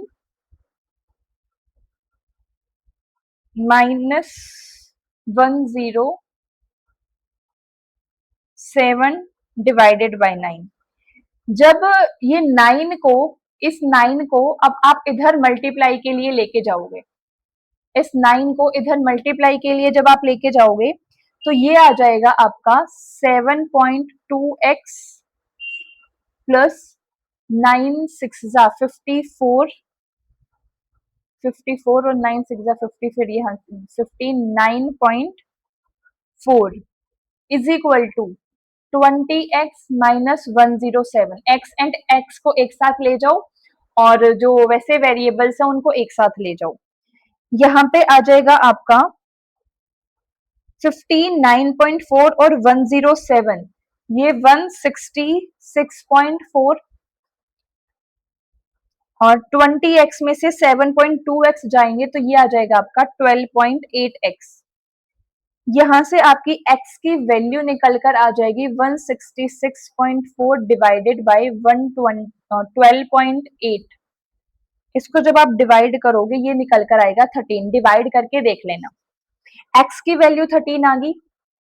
अब किसी भी एक इक्वेशन के अंदर x की वैल्यू पुट कर दो, y की वैल्यू आपकी निकल कर आ जाएगी। सबसे पहले तो ये दो ऑप्शन एलिमिनेट करो, x की वैल्यू 13 है तो y की या तो 14 या 17 आएगी। अब y इसमें वैल्यू पुट करके देखनी पड़ेगी। हम कर लेते हैं जो हमारी इजी इक्वेशन थी, that is y is equal to 0.8x plus 6.6। x की वैल्यू आई है आपकी 13, मल्टीप्लाई बाय 13 प्लस 6.6। 13 इंटू 0.8 ये आएगा आपका 10.4 प्लस 6.6। 6 और 4 10, 10 की 0 और ये आ जाएगा आपका 17। तो y की वैल्यू आ गई यहाँ पे आपकी 17, x की वैल्यू आ गई और y की वैल्यू आ गई, दोनों वैल्यू निकल कर आ गई। करेक्ट आंसर आपका ऑप्शन नंबर डी ओनली। थोड़ा सा लेंथी था क्या? मैंने समझाया है, इसीलिए शायद टाइम लगा है, अदरवाइज क्वेश्चन मुश्किल नहीं है। एक बार दोबारा से रिपीट कर देती हूँ। सबसे पहले तो आपने ये फर्स्ट इक्वेशन ली, इस इक्वेशन की हेल्प से आपने यहाँ पे y की वैल्यू निकाल ली। देन आपने सेकंड इक्वेशन ली, सेकंड इक्वेशन की हेल्प से भी आपने y की वैल्यू निकाल ली। दोनों इक्वेशन को आपने इक्वेट किया, क्योंकि दोनों y की वैल्यू थी, दोनों इक्वल में आ जाएगी। जब आपने इक्वेट किया तो यहां से x की वैल्यू निकल कर आ गई, दैट इज 13। फिर किसी भी एक इक्वेशन के अंदर आप x की वैल्यू पुट कर सकते थे। मैंने इक्वेशन नंबर फर्स्ट के अंदर x की वैल्यू पुट करी और मेरी y की वैल्यू निकल कर आ गई। समझ में आया? चलिए move on to the next question, that is based on the LLP, limited liability partnership. LLP incorporation process, again आपका PYQ रिपीट है ये एज इट इज। अगेन ये आपका PYQ रिपीट है as it is. Limited liability partnership के incorporation process को आपको sequence में लगाना है। ऑप्शन की हेल्प से चलेंगे। अगेन A, B, C या E। A drafting the LLP, सबसे पहले ड्राफ्ट कैसे हो जाएगा? नहीं, जो A है उसको काट दो। फिर है बी, डिसाइडिंग द पार्टनर और डेजिग्नेटेड पार्टनर। सबसे पहले तो आपके डेजिग्नेटेड पार्टनर कौन है वो डिसाइड किए जाएंगे, क्योंकि आगे का सारा काम रजिस्ट्रेशन का डेजिग्नेटेड पार्टनर को ही करना होता है। तो ऑप्शन नंबर बी से आपका आंसर स्टार्ट होगा। ऑप्शन नंबर बी के बाद दे रखा है ई, डेजिग्नेटेड पार्टनर बन गए। अब डेजिग्नेटेड पार्टनर से हम designated partner identification number obtain कर लेंगे और डिजिटल सिग्नेचर सर्टिफिकेट उनका ले लेंगे। ठीक है, जैसे ही हमारे पास डिजिटल सिग्नेचर सर्टिफिकेट आ जाएगा और हमारे डेजिग्नेटेड पार्टनर का आइडेंटिफिकेशन नंबर आ जाएगा, तो हम फॉर्म कर देंगे अपनी ROC को डॉक्यूमेंट्स और इशू कर देंगे इनकॉर्पोरेशन का सर्टिफिकेट बाय ROC। ROC के पास डॉक्यूमेंट देंगे, ROC हमें एक इनकॉर्पोरेशन का certificate, ROC registrar of company. ध्यान रखना, LLP में नाम बेशक से पार्टनरशिप आता है, बट LLP रजिस्टर की जाती है by the registrar of company, not the partnership. याद रखना ये। डेजिग्नेटेड पार्टनर सेट हुए, डेजिग्नेटेड पार्टनर का आइडेंटिफिकेशन नंबर मिला, आइडेंटिफिकेशन नंबर के साथ सारे डॉक्यूमेंट सबमिट किए। वे डॉक्यूमेंट सबमिशन के हेल्प से ROC हमें हमारा इनकॉर्पोरेशन सर्टिफिकेट बना के दे देगा। जैसे ही हमारे पास इनकॉर्पोरेशन सर्टिफिकेट बनेगा, मतलब हमारी अब LLP जो है वो ड्राफ्ट हो चुकी है, मतलब मेरी LLP यहाँ पे बन चुकी है। LLP बनने के बाद, एक second, deed check the availability of name. Okay, wait, sorry, I repeat, मैं ये पूरे क्वेश्चन को रिपीट कर देती हूँ। रुको, क्योंकि इनकॉर्पोरेशन तो लास्ट में होगा ना, कि अब हाँ बार हमारे पास लेटर आ चुका है, इनकॉर्पोरेशन लास्ट में होगा। सबसे पहले आएगा आपका ऑप्शन नंबर बी के डेजिग्नेटेड पार्टनर कौन से हैं। डेजिग्नेटेड पार्टनर के बाद डेजिग्नेटेड पार्टनर का आइडेंटिफिकेशन नंबर लो। फिर हम चेक करेंगे कि जो हम अपनी पार्टनरशिप का यानी कि LLP का नाम रखना चाहते हैं, क्या वो नाम अवेलेबल है। अगर वो नाम अवेलेबल है तो हमारी LLP ड्राफ्ट हो जाएगी। जैसे ही LLP ड्राफ्ट होगी तो हमें कंपनी से इनकॉर्पोरेशन, ROC से इनकॉर्पोरेशन सर्टिफिकेट मिल जाएगा और मेरी LLP बन के कंप्लीट हो जाएगी, मतलब मेरी LLP फॉर्म हो जाएगी। ये है इसका जो करेक्ट आंसर बनेगा, वो बनेगा option number A only. Clear? चलिए move on to the next question. Which one of the following is good for bargainer while bargaining with employee? कौन सा एक अच्छी चीज नहीं है जब हम एम्प्लॉय के साथ बार्गेनिंग करते हैं? तो बार्गनर्स के लिए कौन सी एक अच्छी चीज नहीं है? तो सबसे पहले तो इसमें से नेगेटिव पॉइंट कौन कौन से हैं वो छाट लो, पॉजिटिव को एलिमिनेट कर दो। डू नॉट हरी, हमें जल्दबाजी नहीं करनी चाहिए। ये तो अच्छी चीज है कि बिल्कुल हमें जल्दबाजी नहीं करनी चाहिए। नोट गुड पूछा है but it's the good point, तो इसको एलिमिनेट कर दो। फिर है build a reputation of being fair but not firm. Firm का मतलब यहाँ पे फर्म का मतलब स्थिरता से है, एक तरीके से स्थिर कोई चीज है कि एक्चुअली में यस कुछ एग्जिस्ट करता है, तो ये स्थिरता से यहाँ पे है कि आपकी रेपुटेशन तो ऐसे बनाओ कि आप बहुत फेयरली काम करते हो, बट स्थिर नहीं है वो फेयरनेस, आपकी बहुत जल्दी डगमगा जाती है। तो ये चीज कहीं ना कहीं आपका आंसर का पार्ट बन सकता है क्योंकि नेगेटिव पॉइंट है। ऑप्शन सी की तरफ आओ, strive to keep some flexible in your position. अगर फ्लेक्सिबिलिटी रखते हो तो ये तो अच्छी चीज है, अगेन ये आपके आंसर का पार्ट नहीं बनेगा क्योंकि पॉजिटिव सेंस दे रहा है। नेक्स्ट है respect the importance of face saving of other party. Again अच्छी चीज है कि आप रिस्पेक्ट कर रहे हो सामने वाली पार्टी की, तीनों पॉइंट पॉजिटिव दे रखे हैं। एक ऑप्शन बी ही है जो थोड़ी सी नेगेटिव सेंस देता है, तो यहाँ आपका ऑप्शन बी बिल्कुल करेक्ट आंसर बन जाएगा। क्लियर है? चलिए move on to the next question. For the hypothesis testing critical region at alpha value दे रखी है 0.10 एंड एन दे रखी है आपका मोर देन 30। जेड टेस्ट का यूज किया गया है। जेड टेस्ट में जहां पे अल्फा वैल्यू आपकी 0.10 है और जेड टेस्ट में लॉन्ग लार्ज सैंपल साइज का यूज किया जाता है, नो डाउट। तो इसकी वैल्यू निकालनी है आपको। अगर मैं इसमें वन टेल टेस्ट लगाता हूं तो सिग्निफिकेंस लेवल मेरा 0.10 दे रखा है, लार्ज सैंपल साइज है, तो इसमें क्रिटिकल वैल्यू जो निकल कर आएगी वो आपकी याद रखने वाली चीज है। वैसे तो ये z की वैल्यू यहाँ पे क्रिटिकल वैल्यू 1.645 निकल कर आएगी क्योंकि ये याद रखी जाएंगी कि कितने अल्फा लेवल पे आपके कौन सी वैल्यू निकल कर आती है।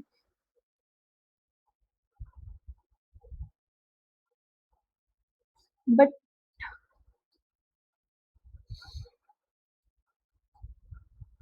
इस क्वेश्चन को भी छोड़ो, इस क्वेश्चन को मैं एक बार आगे वाले क्लास में थोड़ा सा एक्सप्लेन करके बताऊंगी।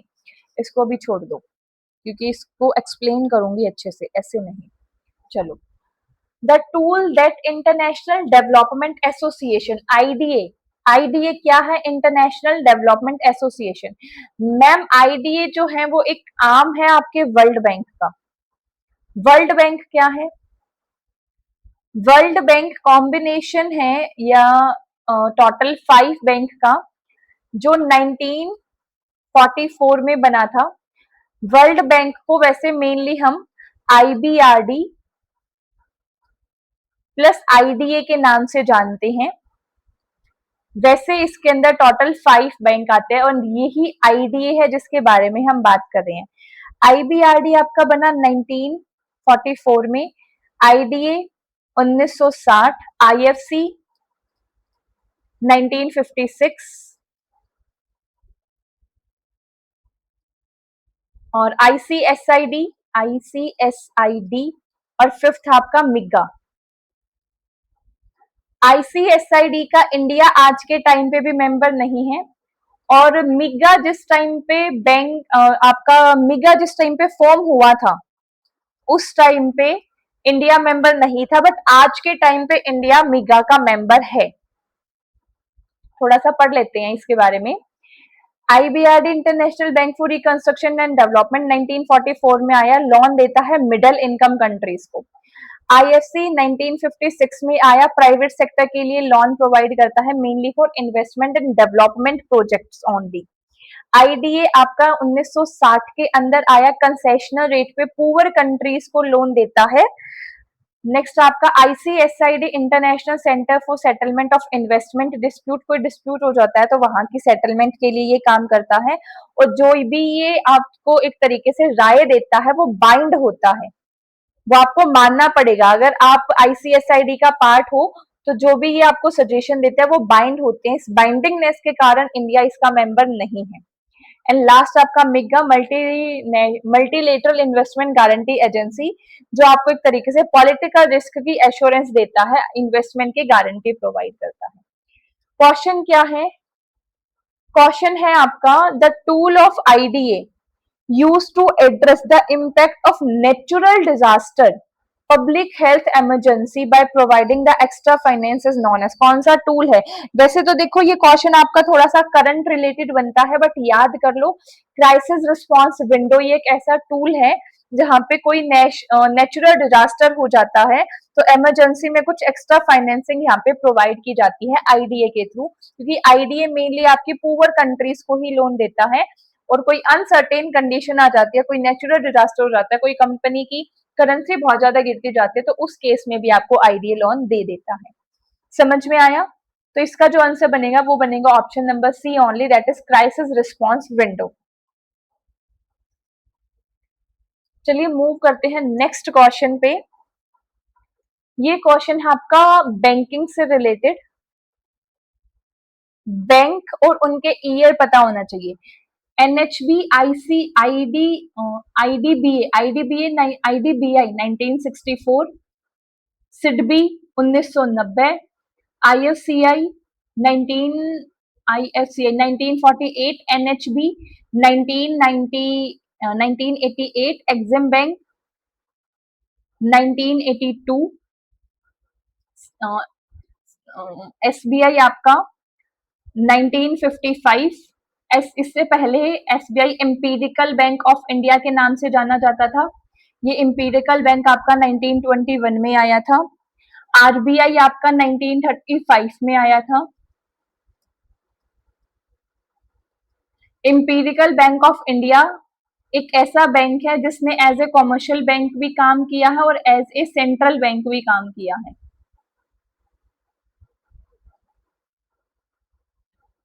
चलिए मूव करते हैं नेक्स्ट क्वेश्चन पे। Which of the following is correct assumptions of law of diminishing return to variable input? Question related है बिजनेस इकोनॉमिक्स से। टॉपिक है आपका प्रोडक्शन। प्रोडक्शन के अंदर दो केस आते हैं आपका, लॉन्ग रन प्रोडक्शन फंक्शन या short run production function. Long run production function के अंदर सारे के सारे फैक्टर आपके वेरिएबल फैक्टर होते हैं। शॉर्ट रन के अंदर एटलीस्ट एक फैक्टर आपका फिक्स फैक्टर होता है। एटलीस्ट एक फैक्टर आपका फिक्स्ड फैक्टर होता है। और शॉर्ट रन का ही आपका ये लो है, law of diminishing return to variable input. ये लो आपका शॉर्ट रन प्रोडक्शन फंक्शन का होता है, जिसके अंदर ये बोला जाता है कि एटलीस्ट एक फैक्टर आपका वेरिएबल होना जरूरी है। तो इसकी कौन सी एक एजम्पशन है आपसे वो पूछा गया है। तो labour and capital are two only variable factor, नहीं, इसमें से एक फैक्टर आपका फिक्स्ड होना चाहिए, बिल्कुल गलत बात है। The unit of labour and capital are homogeneous, जो यूनिट है लेबर और कैपिटल की वो होमोजीनियस है, नहीं, बल्कि जो लेबर की क्वालिटी हम कहते हैं ना, वो लेबर की क्वालिटी होमोजीनियस होती है कि सारे लेबर एक जैसा काम करते हैं। लेकिन लेबर और कैपिटल की यूनिट होमोजीनियस कि 100 लेबर लेंगे तो 100 मशीनें लगाएंगे, ऐसा कुछ नहीं होता। तो ऑप्शन बी भी गलत हो जाएगा। The state and technology is not given, the technology is given and the technology is constant. Technology भी गिवन होती है और टेक्नोलॉजी आपकी कांस्टेंट भी होती है। And the fourth is input price are given, input price जो है वो आपका गिवन होता है। This statement is totally and totally correct, input price आपका गिवन होता है, ये आपका बिल्कुल करेक्ट आंसर बनेगा। क्लियर है? इनपुट प्राइस आर गिवन यहाँ पे आपको मिनिमाइज कॉस्ट की बात करता है कि हमें कॉस्ट जो है वो मिनिमम लेके चलनी है, मतलब प्रोड्यूसर को इक्विलिब्रियम तक लेके जाना है, क्योंकि हमारे बाकी जो वेरिएबल्स हैं वो तो चेंज नहीं हो सकते, क्योंकि कुछ वेरिएबल तो हमारे फिक्स ही रहेंगे। तो input price are given generally you can say the minimum cost by choosing the optimal combination of input. Minimum cost आएगी, वो चीज आपको यहाँ पे इक्विलिब्रियम के स्टेट के बारे में थोड़ा सा एक्सप्लेन करता है। This is the assumptions of law of diminishing return की हम मिनिमम टू मिनिमम प्राइस लेके चलते हैं जो भी इनपुट हम लगाने वाले हैं, क्योंकि इनपुट ही हमारा चेंज होगा। जो एक तरीके से लेबर चेंज हो सकती है, कैपिटल या एरिया तो उतना ही रहेगा। क्लियर? तो लेबर की कॉस्ट आपकी गिवन हो गया, लेबर की कॉस्ट आपकी कांस्टेंट होगी कह सकते हो. This is the assumptions. चलिए move on to the next question. Which of the following factor constitute the economic environment of a country? Economic environment. Economic environment में आपका financial system पैसे से related economic and finance आएगा ही आएगा. जहां A नहीं है वो काट दो. C दोनों में कॉमन है. B एंड E की स्टडी कर लो. सोशल और culture environment. Culture environment economics से रिलेटेड नहीं है. Structure equilibrium. इक्विलिब्रियम इकोनॉमिक्स से रिलेटेड बिल्कुल आ सकता है. That is option number B. Option number B यहाँ आपका करेक्ट आंसर निकल कर आएगा. Very easy question I think this is. Next question. This question is based on the personality traits. List 1 को लिस्ट 2 से मैच करना है. ऑर्गेनाइजेशन बिहेवियर का पार्ट आप इसे कह सकते हो. Openness to experience. हमको हर चीज को जानने का शौक है. Then we are very creative person. हमें जानने का शौक है, घूमने फिरने का सोचा, नई नई चीजें हमारे दिमाग में खुराफाती चलती रहती है. We are creative. Open to all.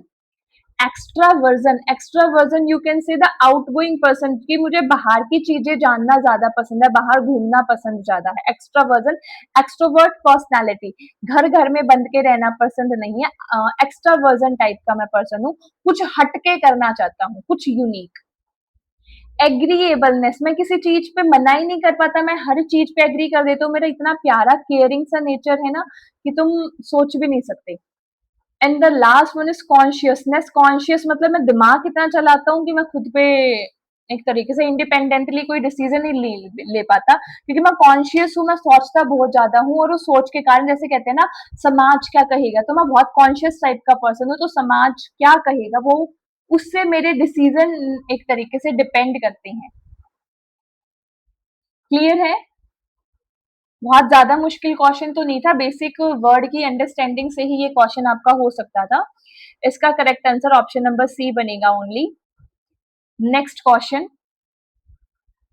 What is the eighth ministerial conference adopted a decision? Sorry, what is the near WTO?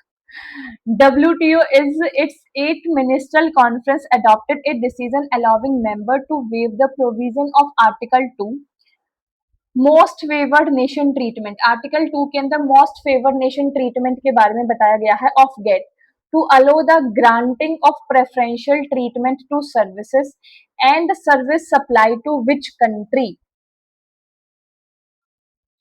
इस क्वेश्चन में ये पूछा गया है जो WTO की आपकी 8th मिनिस्ट्रियल कॉन्फ्रेंस हुई थी उसमें आपने एक डिसीजन को अडॉप्ट किया था जो आपके प्रोविजन ऑफ आर्टिकल 2 के अंदर बताया गया है ऑफ गेट्स. पहले आपका था गेट. थोड़ी सी हिस्ट्री बता देती हूँ. इनिशियल लेवल पे आपकी थी गेट 1948 के अंदर. बाद में इस गेट के अंदर हमने सर्विसेज जोड़ी और इसको नाम दे दिया गेट्स. फिर हमने 1994 के अंदर इसको खत्म कर दिया. खत्म तो वैसे इसको पहले ही कर दिया था, लेकिन 1994 के अंदर हमने 1994 उल्टा लिख दिया. हम ले आए WTO को. तो WTO लेके आने के लिए आपकी 8th मिनिस्ट्रियल कॉन्फ्रेंस हुई थी, उर्ग्यू राउंड हुआ था. उसके अंदर आप ने एक तरीके से ये डिसीजन लिया था कि अब गैट को बंद करके हम WTO लेके आएंगे. क्वेश्चन आपसे ये पूछा है कि गैट एलो करता था ग्रांटिंग प्रेफरेंशियल ट्रीटमेंट सर्विसेज के लिए. तो कौन सी कंट्रीज के लिए गैट्स जो है वो आपका एक तरीके से ये प्रेफरेंशियल ट्रीटमेंट देता था. तो जो लिस्ट डेवलप्ड कंट्री है उसके लिए ये छूट दी गई है. इवन ये छूट आपकी WTO के अंदर भी दी गई है कि जो लिस्ट डेवलप्ड कंट्री है उसको एक तरीके से प्रेफरेंशियल ट्रीटमेंट दिया जाएगा कि उनको प्रेफरेंस दी जाएगी तुम ज्यादा से ज्यादा ट्रेड करो. समझ में आया? क्वेश्चन थोड़ा सा घुमा रखा था, लैंग्वेज डिफिकल्ट बना रखी थी, बट क्वेश्चन मुश्किल नहीं था. क्वेश्चन सिर्फ इतना सा था कि कौन सी कंट्रीज को आप प्रेफरेंशियल ट्रीटमेंट देते हो. एक तरीके से आप कहते हो कि थोड़ी सी छूट दे देते हो ताकि वो बढ़िया काम कर पाए. तो वो प्रेफरेंस किसको ज्यादा दी जाती है? तो प्रेफरेंस दी जाती है लिस्ट डेवलप्ड कंट्री को. समझ में आ गया? 1994 नहीं है, 1995 था आई थिंक. चेक कर लेना. 1995 था जहां तक मुझे याद है। आगे चले, चलो move on to the next question. Arrange the following bank in increasing order, ये हमने अभी किया। एसबीआई आपका आया 1955 पे, इंपीरिकल बैंक आपका आया 1921 में, आरबीआई आपका आया 1935 में, आरआरबी आपका आया 1975 में, और स्मॉल फाइनेंस बैंक आपके आए थे 2016 के अंदर। आरआरबी को याद करने का तरीका मैंने जो यूज किया था वो था आजकल हमारे देश में गांव बचे कहाँ है, 5775 5775 5-7 गांव ही तो हैं। ज्यादातर दुनिया गांव से निकलकर शहर में आ रही है, तो 5775 इस हिसाब से आपको सीरीज में लगाना है। इस क्वेश्चन को मेनली याद रखने वाली चीज है, बैंकिंग के ईयर आपसे पूछ रखी है। चलो next question. In international trade, factoring is widely used in short-term transaction as continuous agreement. Arrange the step to export factor operation in sequence. Factor operation को आपको sequence के अंदर लगाना है। International factoring का क्वेश्चन दे रखा है। सबसे पहले तो मेरे को ये टर्म बता दो, factoring क्या होता है? What do you mean by the term factoring? फैक्टोरिंग के अंदर हम क्या करते हैं, हमारे जो बिल रिसीवेबल होते हैं ना, मैं अपने बिल रिसीवेबल को डिस्काउंट पे टाइम पीरियड से पहले बेच देता हूं। जिसको बेचता हूं उसको कहा जाता है फैक्टर। मुझे जो मेरे डेटर पैसा देने वाले थे वो मुझे देने वाले थे 12 दिसंबर को। मुझे पैसे की जरूरत पड़गी 4 सितंबर को, जिसके लिए मैंने क्या किया, जो मेरे को डेटर मेरे 50,000 रुपए देने वाले थे, उसके बजाय मैंने एक फैक्टर को पकड़ा और उसको कहा कि 12 दिसंबर को ये लोग तुझे 50,000 रुपए दे देंगे, आज तो मुझे 4 सितंबर को 45,000 रुपए दे दे। तो जो ये 5,000 का डिफरेंस है, ये एक तरीके से इस फैक्टर का प्रॉफिट हो गया। जी बिल्कुल प्रॉफिट हो गया। अब जो फैक्टोरिंग कॉन्सेप्ट है वो आपका दो तरीके से आता है। एक होता है आपका रिकोर्स फैक्टोरिंग, दूसरा आता है आपका non recourse factoring. Recourse factoring and non recourse factoring. Recourse factoring का मतलब क्या होता है कि जहां ये जो लॉस होगा ना, अगर बाय चांस ये डेटर पैसा नहीं देता है तो यहाँ पे लॉस हमेशा आपके क्लाइंट का होता है। यहाँ पे लॉस आपके क्लाइंट का होता है, यानी कि आपका लॉस होगा। नॉन रिकोर्स के अंदर लॉस हमेशा फैक्टर का होता है। आप कह दोगे भाई इसने पैसा नहीं दिया तो मेरी कोई गलती नहीं है, तू देख ले तुझे कैसे पैसा निकलवाना है। समझ में आया फैक्टोरिंग का पूरा कंसेप्ट? फैक्टोरिंग मेनली एक तरीके से लिक्विडिटी को मैनेज करने के लिए यूज किया जाता है।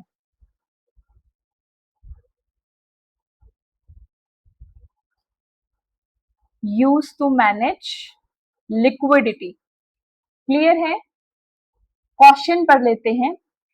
यहाँ पे क्वेश्चन आपका इंटरनेशनल फैक्टोरिंग से रिलेटेड। इंटरनेशनल ट्रेड के लिए आपने जो आपको एक्सपोर्ट करने के बाद पैसा मिलने वाला था, आज आप वो पहले ही पैसा ले रहे हो।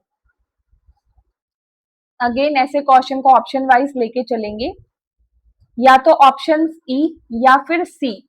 सी में दे रखा है the import and export enter in a sale contract and agree on the term of sale. जो इम्पोर्टर और एक्सपोर्टर है वो सेल कॉन्ट्रैक्ट के अंदर आए।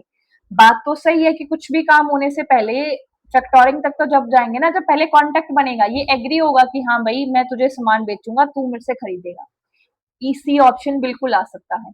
ई देखो, the exporter ship the good to the importer and submit the invoice. नहीं, E से स्टार्ट हमारा आंसर नहीं हो सकता, क्योंकि ई से बेटर तो मुझे सी ऑप्शन लग रहा है कि पहले हमने कॉन्ट्रैक्ट बना लिया। अब सी के बाद या तो बी या ई। ई हमने पढ़ लिया कि वो शिप में अपने एक्सपोर्टर सामान भिजवा रहा है। बी पढ़ लो।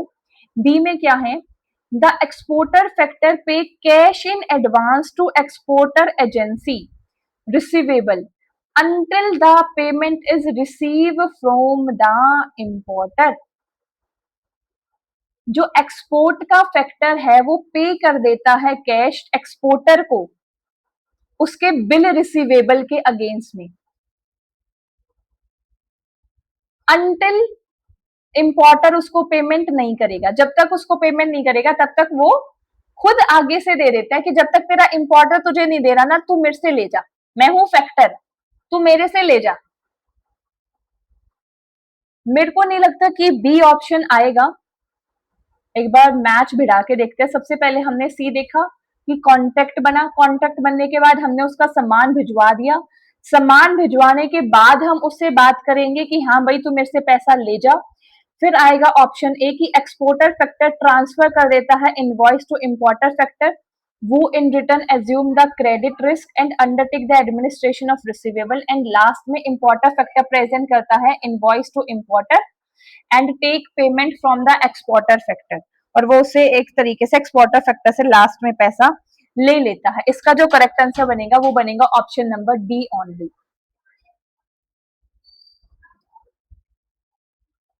Clear?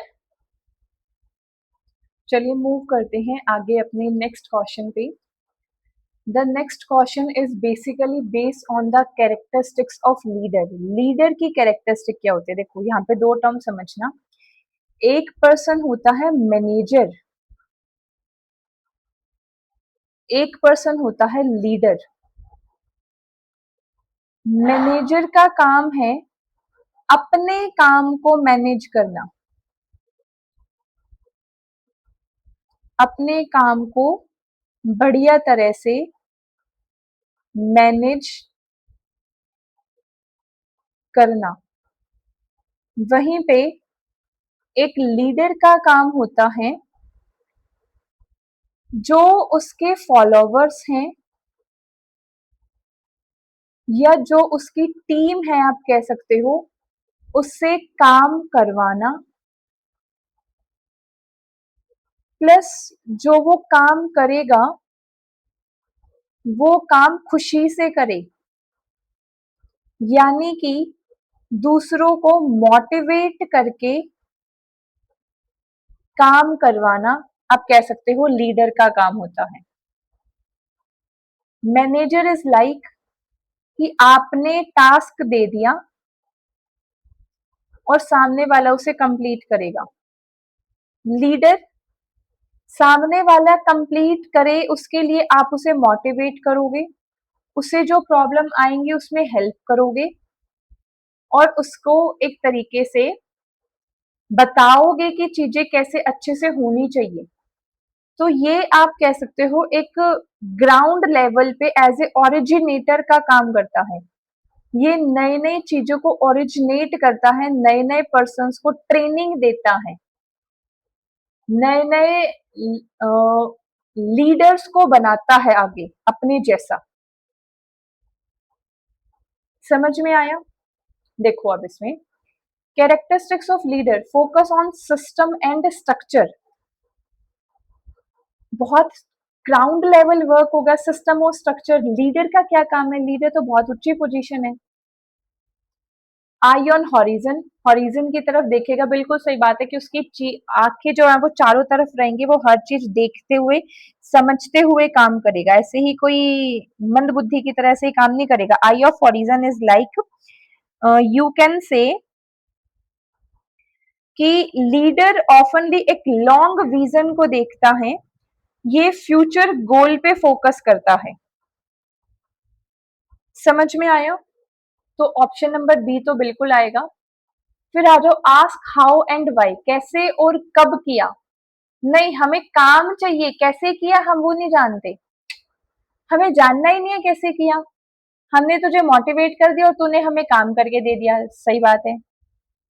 Does thing right, does thing right नहीं, मेक थिंग राइट, कि जो भी है जैसा भी है उसको सही बना देना, मेक थिंग राइट। तो सी और डी बिल्कुल कट जाएगा, आंसर तो आपका ऑप्शन नंबर बी आ जाएगा, दैट इज बी एंड ई। ई है ओरिजिनेट्स, ये कुछ ना कुछ ओरिजिनेट करता है, लीडर हमेशा इंस्पायरिंग होता है, लीडर की पर्सनैलिटी एक तरीके से इंस्पायरिंग होती है, लीडर एक तरीके से इंटीग्रिटी में वर्क करता है, टीम में वर्क करता है, सबको आपस में बांध के रखता है। समझ में आया? चलिए move on to the next question. Which one of the following is the value added service of Exim Bank? Exim Bank की वैल्यू एडेड सर्विस के बारे में बताना है। वैल्यू एडेड सर्विस का मतलब है कुछ एक्स्ट्रा वैल्यू जहां से आपको मिलती है। फर्स्ट है आपका line of credit.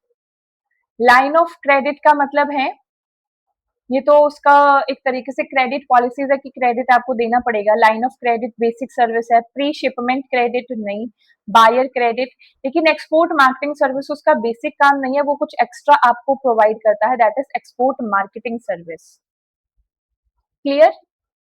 Next question, which one of following selection test answer the question what this test measure, what is supposed to measure, that is test validity। Test validity आपको क्या बोलती है कि एक्चुअली आप क्या major करना चाहते हो, जो आप मेजर करना चाहते हो क्या वही चीज ये टेस्ट आपको मेजर करके दे रहा है। कंटेंट वैलिडिटी के बारे में आप कह सकते हो कि जो चीज आप मेजर करना चाहते हो उससे रिलेटेड सारे चीजें इन्वॉल्व हो। फॉर एग्जाम्पल आप किसी स्टूडेंट का साइंस का लेवल जानना चाहते हो कि साइंस में ये कैसा है, तो साइंस के टेस्ट के लिए आपको उसमें बायो के भी, केमिस्ट्री के भी और उसमें फिजिक्स के भी तीनों ही क्वेश्चन डालने हैं। समझ में आया? देन आप बता पाओगे साइंस में अच्छा है या नहीं। देन आपका क्राइटेरियन वैलिडिटी। क्राइटेरियन वैलिडिटी एक तरीके से आपके एक्सटर्नल बेंचमार्क है, कोई एक्सटर्नल चीजें हैं जिससे आप रिलेट करते हो। फॉर एग्जाम्पल कोई एक तरीके से आप कहते हो कि कोई पर्सन फिट है अगर उसका बॉडी मास इंडेक्स सही लेवल पे है, तो ये फिटनेस का कोई एज टेस्ट नहीं है, कोई एक्सटर्नल बेंचमार्क किसी ने दिया उससे आप कंपेयर कर रहे हो। फिर आपका construct validity.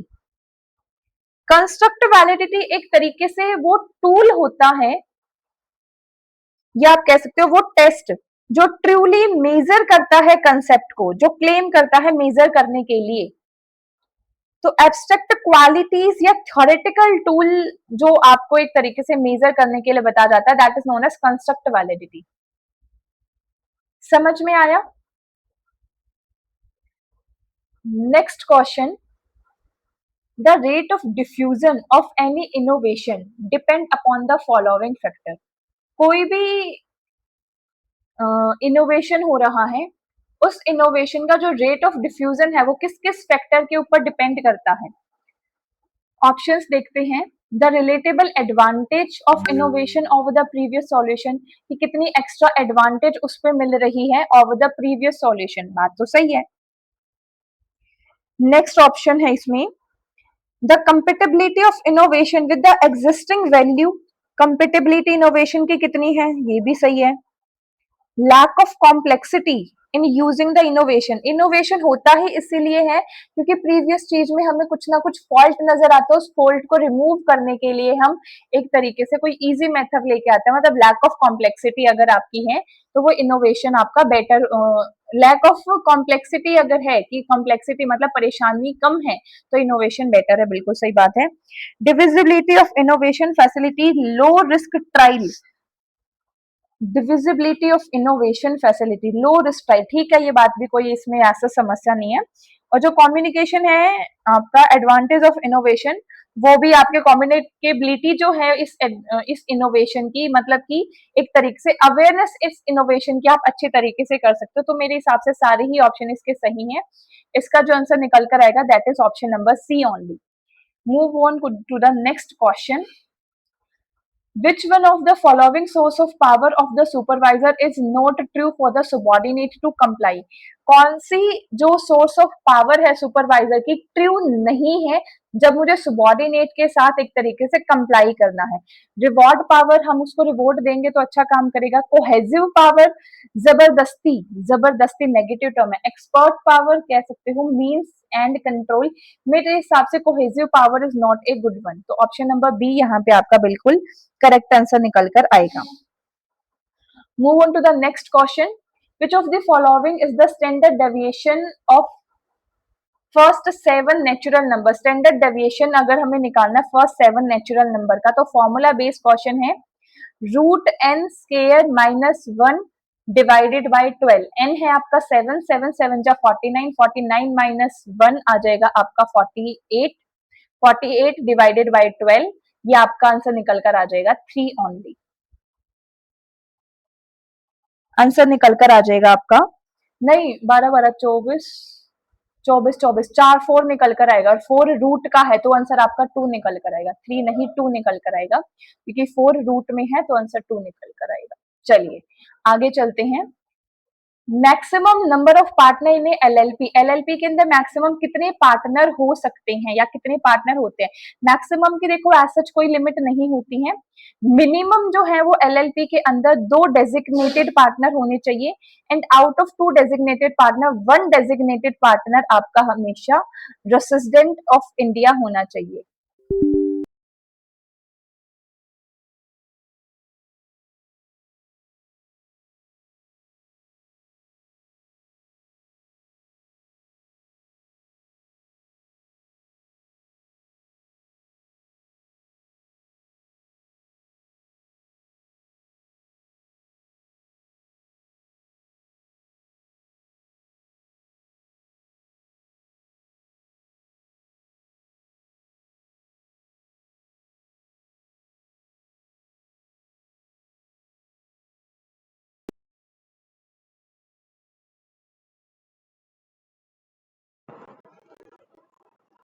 Move on to the next question, please.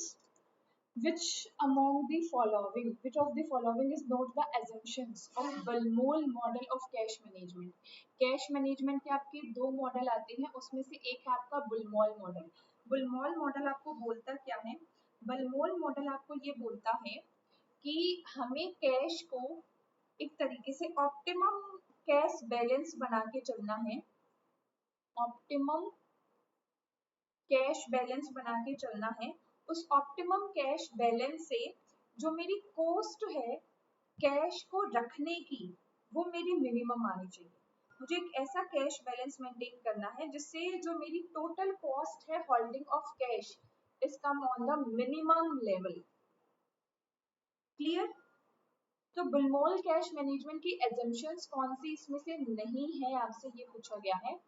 The firm cash payment occur uniformly over a period of time. Uniformly आपकी पेमेंट होनी चाहिए आपकी कैश की। आपको पता होना चाहिए कि आपके बिजनेस के अंदर कितना कैश यूज होता है, किस टाइम पीरियड पे यूज होता है। अगर कोई बूम वीक की सिचुएशन है तो भी आपको पता होना चाहिए। तो ईयरली आपको एक सर्टेनिटी होनी चाहिए या यूनिफॉर्मिटी होनी चाहिए कि कितना कैश आपका यूज होता है। तो बिल्कुल सही बात है, सही बात है ये। नेक्स्ट है आपका the firm will incur the same transaction cost whenever it converts security to cash। देखो हमारे पास कुछ सिक्योरिटीज होती हैं, उन सिक्योरिटीज को मुझे कैश में कन्वर्ट करना होता है। तो यहाँ पे ये बोला जब भी फर्म सिक्योरिटीज को कैश में कन्वर्ट करेगा तो उसको कन्वर्ट करने की जो कॉस्ट रहेगी वो हमेशा सेम होनी चाहिए। ये हम एज्यूम करके चलते हैं, बिल्कुल सही बात है। उसके बाद है जो opportunity of cost of holding cash is non, कि अगर मैं कैश को होल्ड करता हूँ तो मेरी कितनी अपॉर्चुनिटी कॉस्ट है। फॉर एग्जाम्पल समझो, अपॉर्चुनिटी कॉस्ट का मतलब क्या होता है कि एक नेक्स्ट बेस्ट ऑल्टरनेटिव मेरे साथ मैं ले सकता था बट मैं वो नहीं ले रहा हूँ, मतलब मैं एक अपॉर्चुनिटी को छोड़ रहा हूँ। तो उस अपॉर्चुनिटी को अगर मैं छोड़ता हूँ तो वो एक अपॉर्चुनिटी कॉस्ट है। फॉर एग्जाम्पल मेरे पास है 1,00,000 रुपए, मेरे बिजनेस के पास है अभी 1,00,000 रुपए। अब ये 1,00,000 रुपए मैं कैश में रखूंगा तो मुझे यहाँ से कोई इंटरेस्ट नहीं मिलेगा। वहीं पे अगर मैं इसको बैंक में एज ए फिक्स डिपॉजिट रखूंगा तो मुझे इंटरेस्ट